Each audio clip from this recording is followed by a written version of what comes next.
This is Retrohammer. Unboxing video, Protonid fan sculpt model.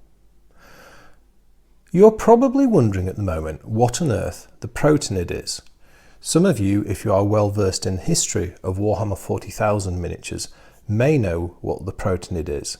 But allow me to explain before I introduce you to the models that we're going to explore this early concept of what ultimately became the Tyranid Warrior in the Warhammer 40,000 universe. So let's go back to origins. Here we have Warhammer 40,000 Rogue Trader from 1987. And I'm just going to open this on a page to show you a diorama, miniature battle scene that was set up. Here we go. So this is on page 102 of a book. And in this picture here, we have a battle for Geostation Ypres, Orcs Battle Marines. And you can see we've got a bunch of Crimson Fists fighting it out with some Orcs. But here, there's something unusual and intriguing.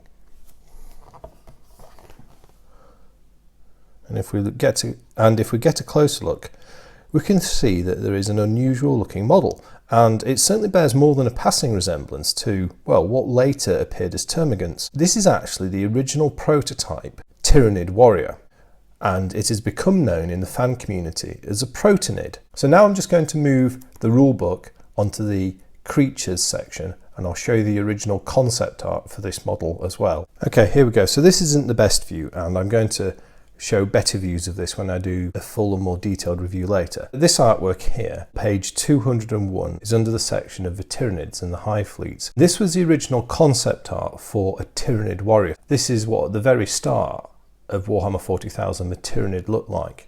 And you can see clearly that the miniature that we looked at in the earlier diorama was a representation of this creature. We'll just now flick back to the picture and it'll probably make a bit more sense. So there we have the original Tyranid, or the Protonid as I will now refer to it as.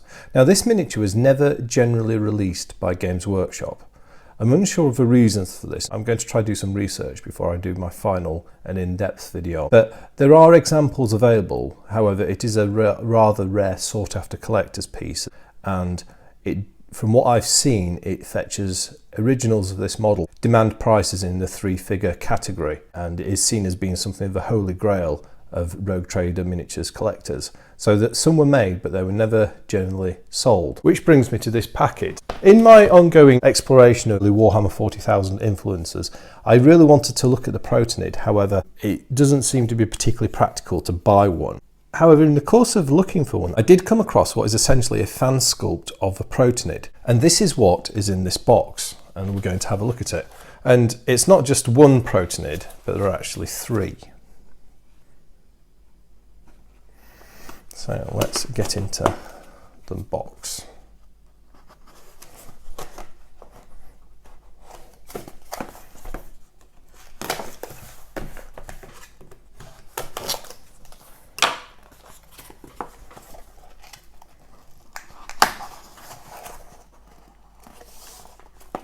As I said, there are 3 Protonids and they've been very nicely packaged. So what we'll do is let's start by having a look at one of these in detail. So everything looks very nicely wrapped here. As I say, these are fan sculpts. I think they're kind of like made by the equivalent of a guy in a garage. But let's have a look to see what it's like.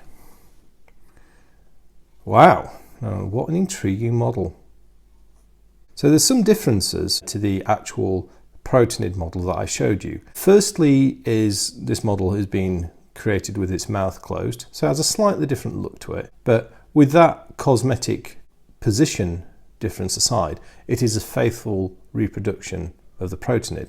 And we can see the bizarre alien equipment it has and its alien weapon as well. This is a weapon that would become the flesh borer in later editions of Warhammer 40,000. Here we can see the strange web-like appendage arms retracted.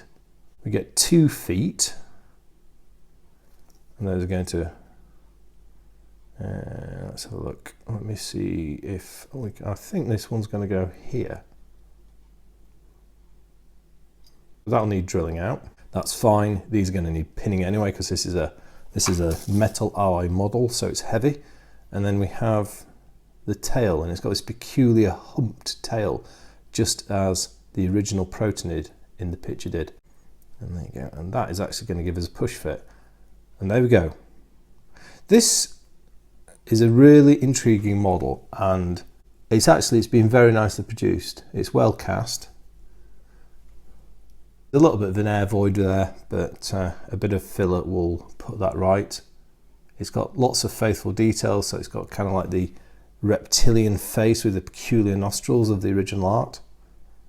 It's got the weapon, it's got the ears on the side of the neck, weird and wonderful, and it has the second set of eyes on eye stalks, which are these two looking backwards. So a truly bizarre creature. And the original Tyranid did have a lovely alien quality to it. I guess there's one small drawback with this fan sculpt model, and that is it's slightly bigger. It's probably about 10% larger than the original model, and that was because when the sculptor made it, it didn't have the original for artistic reference. 10% bigger is no big deal, just like a slightly bigger one really. Quite acceptable. It is actually a really good reproduction of that original art concept. And Games Workshop completely abandoned this, and they moved towards what we've come to know as Tyranids today. So yeah, let's drop the camera down. There you go. So we'll pop that there. Let's have a quick look at the second two Protonids.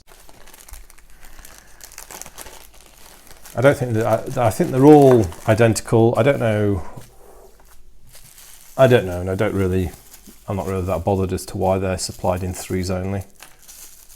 I have no idea what I'm going to do with these. I've bought them purely from a curiosity standpoint, purely from the point of view of Retrohammer content.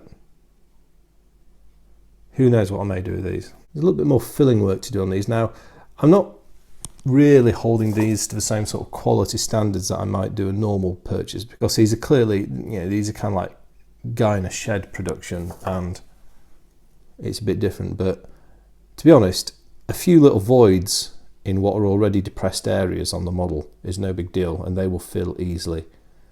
The actual casting quality in terms of mold seams is very good. And in this way, on this guy's hardly anything to remove. I mean, the other one's good, but this one's even better. Have a look at the tail. I mean, yeah, look at that. Dead easy for clean up these. These are really nicely turned out.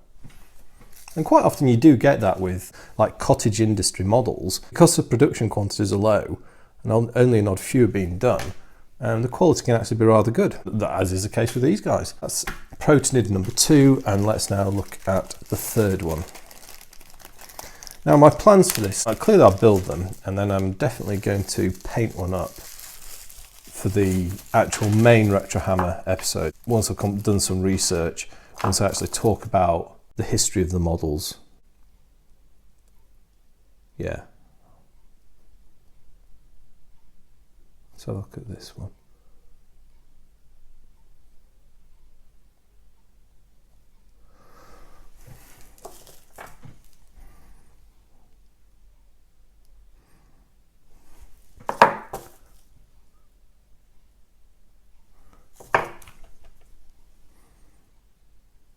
Might have to rebuild the eye stalk a bit there.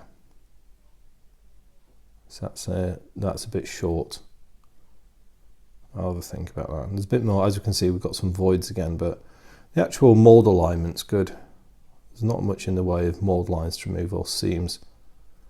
A little bit of filling and reconstruction work to do, but as I say, this is a garage model, and I bought it fully expecting to have more build and put together work to do. But in all fairness, these are nice models, very nicely turned out. I've got a few ideas around how to repose them. I'll build one, to get some variety between the 3. I'll build one exactly as it's provided. I can see that they've got a relatively thin neck, so that'll be an easy repose.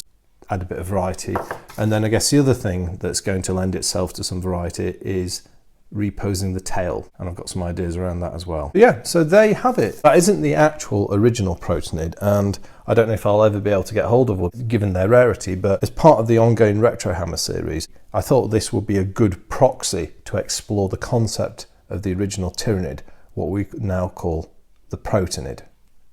I hope you will join me in a subsequent episode to continue exploring the fascinating early concept of the Tyranid in Warhammer 40,000.